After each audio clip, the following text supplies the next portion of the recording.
Bonjour. Aujourd'hui, on va voir la suite du cours du moteur asynchrone triphasé. Donc, on va voir la partie 2. Donc, toujours la fonction convertir, l'unité ADC. Alors, on a déjà vu le principe de fonctionnement d'un moteur asynchrone, les constitutions d'un moteur asynchrone. On a vu qu'il y a donc deux types de moteurs, moteur à cage, moteur à rotor bobiné. On a dit qu'il y a la vitesse de rotation, elle est inférieure à la vitesse de synchronisme du moteur. On alimente le stator avec une tension triphasée, pour le cas d'un moteur asynchrone, triphasé bien sûr. Maintenant, donc, on va voir le bilan de puissance du moteur asynchrone triphasé. Alors, la puissance absorbée, c'est la puissance consommée par le moteur asynchrone. Donc, c'est la puissance reçue, c'est une puissance électrique qui est égale à la racine de 3 UI cos phi. Avec U, c'est la tension entre phases. I, c'est le courant en ampères. P, c'est la puissance du moteur en watts. Cos phi, c'est le facteur de puissance du moteur. Alors, à vide, le cos phi, il est très faible. Donc, la puissance à vide qu'on appelle P indice V ou bien P indice 0, qui est égale à la perte fer statorique plus perte mécanique plus les pertes joules statoriques. Bien sûr, à vide, donc la puissance est sous forme de perte. Donc, c'est les pertes au niveau du stator, c'est les pertes fer statoriques plus les pertes joules statoriques. Et au niveau du rotor, il y a les pertes mécaniques. Or, puisque on est à vide, donc il n'y a pas de charge entraînée par le moteur, donc les pertes joules statoriques à vide sont négligées. D'où on peut dire que la puissance à vide du moteur est égale à perte fer statorique plus les pertes mécaniques. Donc, la mesure de cette puissance avec un wattmètre, c'est-à-dire le P0 ou PV, permet d'obtenir les pertes mécaniques plus les pertes fer statoriques qu'on va utiliser ultérieurement pour le calcul du rendement du moteur.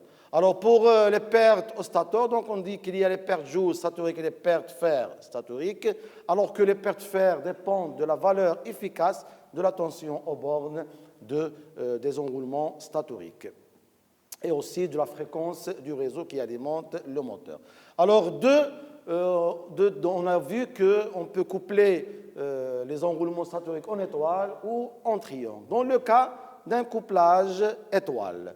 Alors, il y a bien sûr des enroulements statoriques. Les pertes joules statoriques est égale à R. R, normalement, c'est la résistance d'un enroulement. Donc, la puissance dans un enroulement, c'est RI carré. Donc, la puissance des trois enroulements, c'est 3 RI carré. Or, R, la résistance entre deux phases, l'enroulement est égale à 2 fois petit r. Ça veut dire, si on remplace petit r par R sur 2, donc on trouve les pertes joules statoriques égales à 3,5 RI carré. Avec R, bien sûr, c'est la résistance entre deux bornes de phase du stator. Alors, dans le cas d'un couplage triangle, toujours petit r, c'est la résistance d'un enroulement qui est alimenté entre phases, c'est-à-dire entre les bornes de deux phases. Donc, les pertes joules statoriques, normalement, est égal à RJ carré avec J, c'est le courant de phase, égal à RJ carré plus RJ carré plus RJ carré, ça veut dire 3 RJ carré. Alors, la résistance entre phases, donc c'est la résistance d'une seule phase, plus en série avec cette résistance, en parallèle avec l'autre résistance. Donc, on aura R en 2R en parallèle à R. On trouve 2 tiers de R. Ça veut dire grand R égale à 2 tiers de R. En la remplaçant dans cette formule, on remplace J carré par I carré sur 3, puisque J égale à I sur racine de 3. Donc, J carré est égal à I carré sur racine de 3. Et on trouve que les pertes joules statoriques égale à 3,5 RI carré. Alors, qu'est-ce qu'on remarque pour les deux couplages, soit étoile, soit en triangle, on trouve que les pertes joules statoriques égale à 3,5 RI carré. Avec R, c'est la résistance entre deux bornes de phase de l'enroulement statorique. Alors la puissance transmise au rotor, donc elle est égale, c'est PTR, puissance transmise, elle est exprimée en watts bien sûr. Alors cette puissance transmise du stator vers le rotor égale la puissance consommée moins les pertes statoriques moins les pertes joules statoriques, qui n'est que le couple électromagnétique T, on l'appelle T ou bien C, E, fois oméga S. Oméga S, c'est la vitesse angulaire du synchronisme. Alors T, c'est le couple électromagnétique en newton-mètre, on peut l'appeler aussi CE. Oméga S, la vitesse de synchronisme. Alors pour la puissance transmise à l'arbre du moteur, on l'appelle PR. Donc PTR, c'est la puissance transmise du stator vers le rotor, et PR, c'est la puissance transmise vers l'arbre du rotor vers l'arbre du moteur.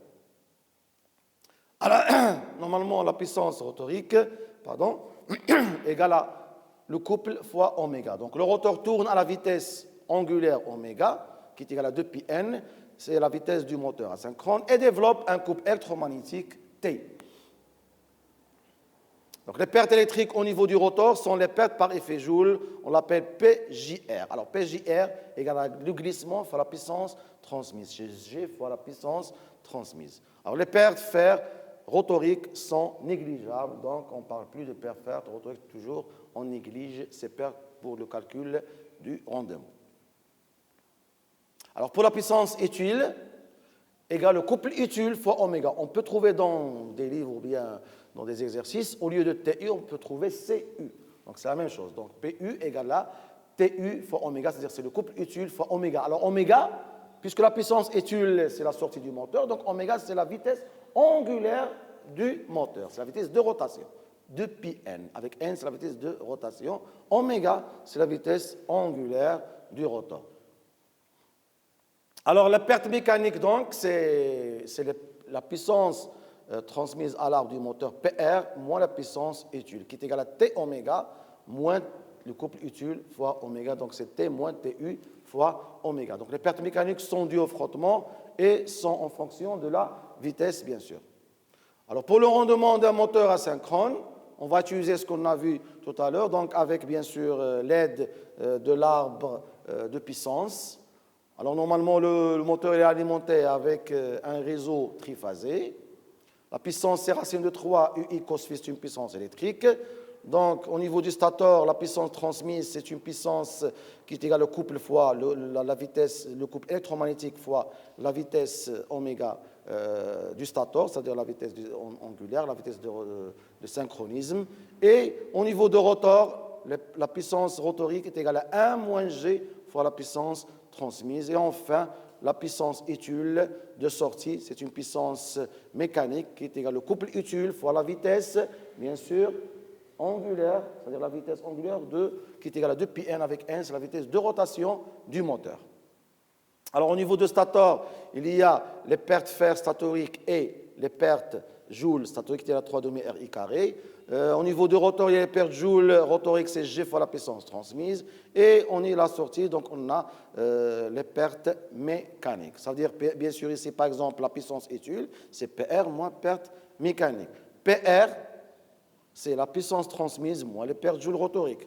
La puissance transmise, c'est la puissance électrique moins les pertes joules statoriques moins les pertes fer statoriques. Alors pour le calcul de rendement, c'est la puissance utile sur la puissance électrique, c'est-à-dire la puissance d'entrée, la puissance active. Alors normalement, il y a deux méthodes. Ou bien on utilise la méthode des pertes, ou bien la puissance utile, on va la remplacer avec le couple utile fois oméga, ou bien TU fois oméga. Donc c'est le couple utile fois oméga sur racine 3U cos phi, c'est la puissance électrique consommée par le moteur. Ou bien la puissance utile, c'est la puissance électrique d'entrée moins les pertes joules statoriques et les pertes fer statoriques, moins les pertes joules rotoriques et les pertes mécaniques. Et voilà, c'est P moins PGS moins PFS, moins les pertes joules rotoriques, moins les pertes mécaniques sur P. Bien sûr, les pertes fer joules statoriques, c'est 3,5 RI carré, avec RR, c'est la résistance entre deux bornes de phase du moteur. Les pertes fer statoriques plus les pertes mécaniques, on peut les calculer avec un essai à vide, c'est-à-dire pas de charge.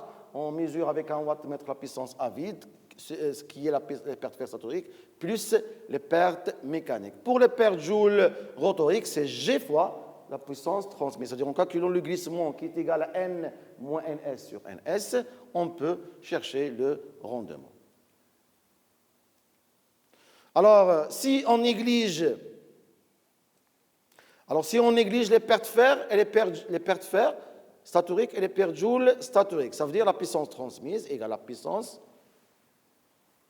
d'entrée, c'est-à-dire la puissance électrique. Donc, la puissance rotorique est égale à la puissance transmise moins la perte Joule rotorique qui est égale à P moins PJR. Donc, voilà, qui est égal à la puissance qui est égal à P. Donc, qui est égal à, normalement, la puissance transmise moins G fois la puissance transmise moins G fois la puissance transmise, puisque les pertes Joule rotoriques, G fois la puissance. Donc, la puissance transmise moins G fois la puissance transmise, qui est égal à 1 moins G, la puissance transmise. Or, si on néglige les pertes fer, les pertes statoriques, on trouve 1 moins G fois P. Donc, la puissance rotorique est égale à 1 moins G fois la puissance électrique. Alors, si on néglige aussi les pertes mécaniques, alors la puissance rotorique, normalement, est égale à la puissance utile. Donc, 1 moins G fois P égale à la puissance utile. Voilà, la puissance utile est 1 moins G fois P. Donc, le rendement maximal, quand est-ce que le rendement est maximal? Lorsqu'on néglige tous les pertes, c'est-à-dire les pertes mécaniques, pertes Joule statoriques et les pertes Joule rotoriques. Donc, on trouve le rendement maximal, c'est la puissance utile sur la puissance en cas de négligence de tous les pertes. On trouve, voilà, donc ça veut dire P utile sera égal à P. Donc, on va trouver P utile sur P qui est égal à P 1 moins G fois P sur P qui est égal à 1 moins G. Et voilà, donc le rendement maximal, c'est 1 moins G. Plus le glissement est fait, plus qu'on trouvera un très bon rendement. Alors voilà, on va expliquer encore avec l'arbre de puissance, le bilan de puissance. Alors, donc on va résumer tout ce qu'on a dit. Alors normalement, la puissance absorbée, c'est une puissance électrique. Alors, au niveau du stator, il y a les pertes Joule statoriques et les pertes fer statoriques. La puissance est transmise du stator au rotor, on l'appelle PTR. Et la puissance mécanique au niveau du rotor, c'est la puissance mécanique, c'est la puissance utile moins les pertes mécaniques. Et au niveau du rotor, il y a les pertes fer rotoriques qui est égal à la G fois les pertes fer rotoriques qui sont négligeables. Et il y a les pertes Joule rotoriques qui est égal à G fois la puissance transmise. Et voilà, les pertes Joule statoriques, c'est 3 demi RI carré. Les pertes fer statoriques, donc c'est calculé par les CA vide. Les pertes Joule rotoriques, c'est G fois la puissance transmise. Donc, la puissance absorbée égale à racine de 3 UI cos phi. La puissance transmise du stator vers le rotor, donc là, c'est le stator vers le rotor. Donc, à partir de là, on a le rotor. C'est le couple électromagnétique fois oméga S. Et la puissance mécanique, c'est le couple électromagnétique fois la vitesse du rotor, c'est-à-dire angulaire du rotor. Donc, et là, on a les pertes Joule rotoriques, et là, on perd donc les pertes mécaniques, et on obtient la puissance de sortie, c'est la puissance utile, c'est la puissance mécanique moins les pertes mécaniques, et qui est égal au couple utile fois la vitesse de rotation.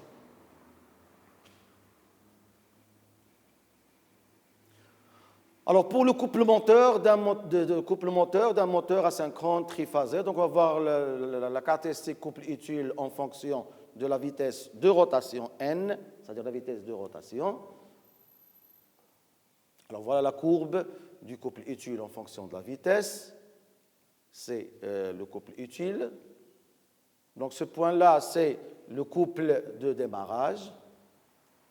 Et là, on a le couple maximal que peut atteindre le moteur. Et bien sûr, pour une charge donnée, c'est-à-dire pour une charge c'est-à-dire entraînée par le moteur, donc on a la caractéristique de couple résistant de la charge. Alors ça, c'est le point de fonctionnement, c'est la rencontre de la courbe utile avec la courbe bien sûr, le couple résistant. Donc si le couple résistant égale le couple utile, c'est le point de fonctionnement qui peut nous donner le couple nominal et la vitesse nominale. Donc ça, c'est la vitesse nominale, et ça, c'est le couple nominal. Voilà le couple de démarrage, couple maximal, couple moteur et couple résistant, et le couple nominal.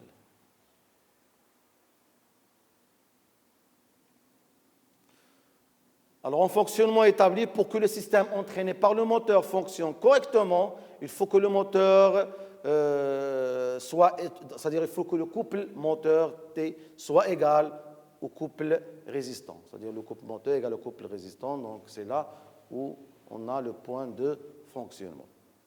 Alors, au démarrage, lorsque le couple est supérieur au couple résistant, donc le moteur va accélérer, voilà, et en régime établi, le couple utile égal au couple résistant. Alors pour les différents couples résistants, donc on va voir l'exemple de différents couples résistants qu'on peut trouver pour les machines entraînées. Alors premièrement, on peut trouver un couple résistant dans cette forme-là. Donc c'est pour les machines centrifuges démarrant en charge, dans le cas des ventilateurs, aspirateurs par exemple. Deuxièmement, donc, pour le cas d'un couple résistant constant, c'est-à-dire quelle que soit la vitesse, il est constant. Donc, c'est dans le cas des machines à couple constant, levage. Alors, le troisième couple résistant, donc, c'est le vert. Donc, regardez, donc, c'est pour le cas des... Donc, il commence avec un couple maximal. Regardez, le couple, il est très grand, le couple de démarrage. Donc, doit être supérieur. Donc, ici, dans ce cas-là, le couple de démarrage doit être toujours supérieur au couple résistant pour que le moteur démarre. Alors, pour le compresseur, donc, le couple résistant, il est très grand. Donc, normalement, on doit avoir un moteur robuste. Et quatrièmement,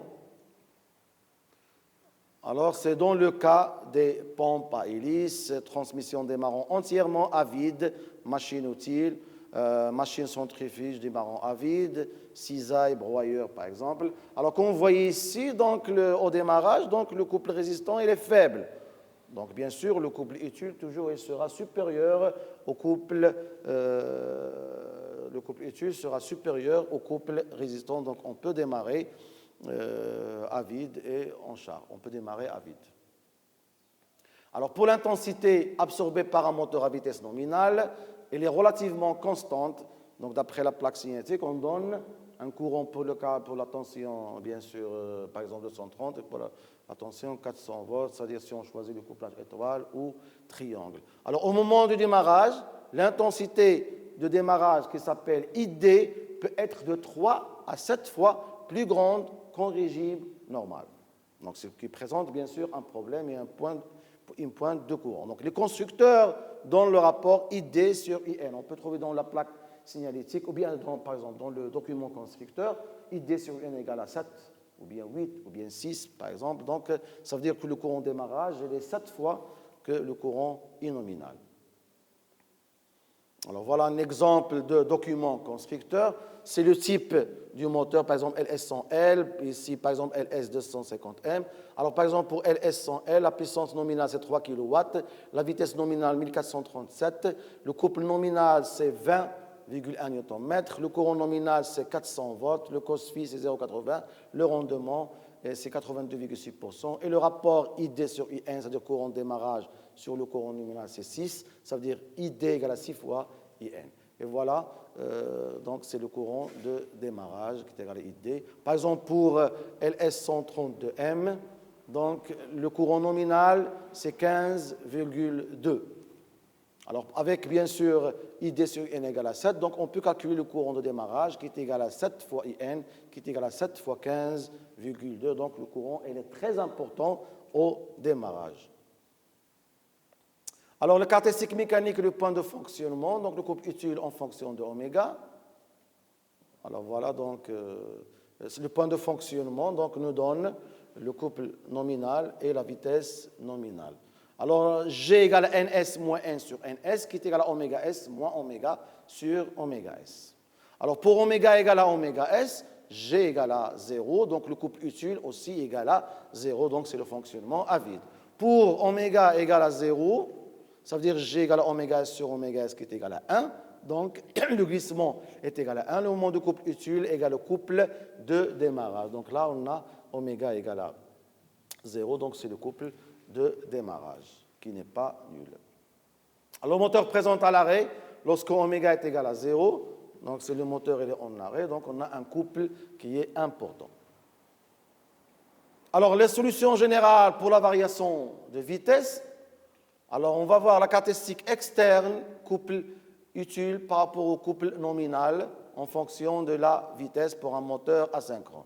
Donc, voilà ici le couple T sur Tn par rapport à N, la vitesse de rotation en tours par minute. Alors, le couple de démarrage ici, c'est 1,5 fois le couple nominal, c'est le couple maximal. Alors là, bien, par exemple, on a un couple résistant qui est constant, quelle que soit la vitesse, et voilà le point de fonctionnement. Donc, il nous donne 1400 tours par minute et un couple utile égale au couple nominal. Alors, si on change la charge, alors le couple récepteur va changer, d'accord? Si on a une charge moins importante, donc le couple résistant va diminuer. Donc, et on va avoir une autre vitesse. Donc, tout à l'heure, on a trouvé 1400. Maintenant, on va trouver 1440. Donc, plus la charge entraînée diminue, plus la vitesse augmente. Donc, ici, dans cet exemple de 1400 à 1440 tours par minute. Voilà, donc les deux. Donc, regardez, donc, la première charge, la deuxième charge, on a une différence de 20 tours par minute. Alors, l'évolution de la vitesse de rotation en fonction de la charge, comme on a vu. Alors, dans cet exemple, pour une diminution de 50% de charge, la vitesse ne baisse que de 20 tours par minute. Ça veut dire la variation de la vitesse par rapport à la vitesse, c'est 20 sur 1420, qui est égal à 0,040, qui est égal à 1,4%. Donc, pour une variation de charge de 50%, on a seulement une variation de la charge de 1,4%, ce qui présente un très grand avantage du moteur asynchrone. Alors, l'évolution de la vitesse en fonction de l'amplitude de la tension d'alimentation, on va voir, d'après cette courbe maintenant, si on change la tension d'alimentation, qu'est-ce qui se passe pour la vitesse. Alors, voilà, regardez ici. Donc, pour la première courbe, avec une tension de 400 volts, alors regardez avec une charge en couple résistant qui est toujours constant. La vitesse, c'est toujours 1400 tours par minute. Et voilà pour une deuxième tension d'alimentation, par exemple avec une tension de 360 volts, donc c'est-à-dire une variation de 40 volts. Donc, la deuxième vitesse, bien sûr, voilà la deuxième vitesse, donc c'est là. Donc, la vitesse diminue. Donc, si la tension diminue, la vitesse diminue. On trouve 1425 tours par minute. Donc, la vitesse. Alors, évolution de la vitesse en fonction de l'amplitude de la tension d'alimentation. Dans cet exemple, pour une diminution de tension de 10%, la vitesse ne baisse que de, voilà, la variation c'est 5 sur 1425, ça veut dire 0,0035, ça veut dire 0,35%. Pour une variation de 10% de la tension d'alimentation, on a seulement une variation de 0,35% de la vitesse. Donc, conclusion, dans son fonctionnement de base, le moteur asynchrone est caractérisé par la faible variation de sa vitesse quand la tension d'alimentation varie. Alors, pour le démarrage direct d'un moteur asynchrone, deux sens de rotation. Alors, normalement, un système où un moteur est dit en régime transitoire pendant la durée de passage d'une situation stable à une autre situation stable. Alors, ce régime correspond à une phase de déséquilibre du système. Donc, c'est le cas lors de démarrage, de changement de vitesse ou des arrêts ou des freinages. Donc, on aura une déstabilisation, ça veut dire le régime transitoire. Alors, le système est dit en régime permanent lorsqu'il entre dans une phase d'équilibre, donc son évolution dans le temps est stable. C'est le cas d'un moteur qui atteint son fonctionnement nominal. Alors voilà, on va expliquer ça dans ce graphe. Alors là c'est la courbe de la fréquence de rotation en fonction du temps. Alors pendant le démarrage, regardez, bien sûr, on a un régime transitoire, la vitesse augmente, pendant le démarrage de 0 jusqu'à la vitesse nominale. Et voilà le régime transitoire aussi dans le cas de freinage, c'est-à-dire lorsque le moteur passe d'une vitesse nominale à la vitesse égale à 0. Et le régime permanent, c'est lorsque la vitesse elle est constante, égale à la vitesse nominale. Alors, la phase de démarrage, nous avons vu que le moteur asynchrone est très utilisé dans le secteur industriel du fait de sa robustesse, de son faible coût de maintenance. Elle est très fiable. Le couple de démarrage, on l'appelle MD, ainsi que le courant absorbé au moment de démarrage. Normalement, on trouve que ID, on a dit que ça peut passer de 4 fois I nominal à 7 fois I nominal. Donc, ces deux grandeurs, c'est-à-dire le couple de démarrage et le courant de démarrage, ils sont deux grandeurs qui caractérisent un moteur asynchrone et qui déterminent le temps de démarrage. Ça veut dire, normalement, il faut remédier à ce problème de courant de démarrage qui est très fort. Alors, en fonction de la charge à entraîner, on peut être amené à agir sur les trois grandeurs. C'est-à-dire, on doit agir sur le couple, sur le courant et sur le temps de démarrage pour éviter les à-coups de la charge et pour éviter aussi les surintensités trop importantes qui peuvent perturber le réseau ou bien sûr la sollicitation des pièces mécaniques qui peut entraîner une usure prématurée. Alors, on démarre donc les moteurs de façon à limiter ces inconvénients. Alors, le démarrage direct, normalement, il est utilisé seulement pour les moteurs de faible puissance, de petite puissance, parce qu'il y aura de faibles pointes d'intensité de démarrage. Mais pour le cas, bien sûr, des moteurs de grande puissance, donc il y aura de fortes pointes d'intensité de démarrage, ce qui peut présenter un danger pour le moteur et pour, bien sûr, les utilisateurs. Alors, les démarreurs étoile triangle ou les démarreurs avec élimination de résistance atomique ou les démarreurs progressifs sont utilisés pour limiter le courant de démarrage et pour limiter les contraintes de démarrage des moteurs asynchrones à cage. Donc, c'est ce qu'on va voir après. Alors voilà, maintenant, on va voir la représentation simplifiée d'un démarreur direct, c'est-à-dire dans le cas d'un démarrage direct du moteur. Voilà le moteur triphasé. Alors, pour le schéma de puissance d'un moteur à deux sens de marche, alors voilà KM1 lorsqu'il est fermé, donc les contacts de puissance sont fermés, le moteur est alimenté avec une tension triphasée, c'est-à-dire avec 3 phases. Donc c'est le cas d'un moteur par exemple convoyeur avec 1,5 kW et une vitesse de 1500 tours par minute. F1 c'est un relais thermique qui protège contre les surintensités, c'est-à-dire les surcharges. Et KM2, c'est un deuxième contacteur qui permet d'inverser le sens du moteur en permutant 2 phases. Donc, si on permute 2 phases, c'est-à-dire la phase 2 avec la phase 3, le moteur va tourner dans le sens contraire. Alors, ça, c'est le symbole d'un verrouillage mécanique qui permet de faire fonctionner seulement KM1 ou KM2. On ne peut pas faire alimenter les deux à la fois. Alors, le schéma de commande. Alors, voilà le schéma de commande. Donc, si on appuie sur S1, donc le courant passe vers KM1, il est excité, donc KM1 va être fermé, le courant passe par là, même si on relâche S1.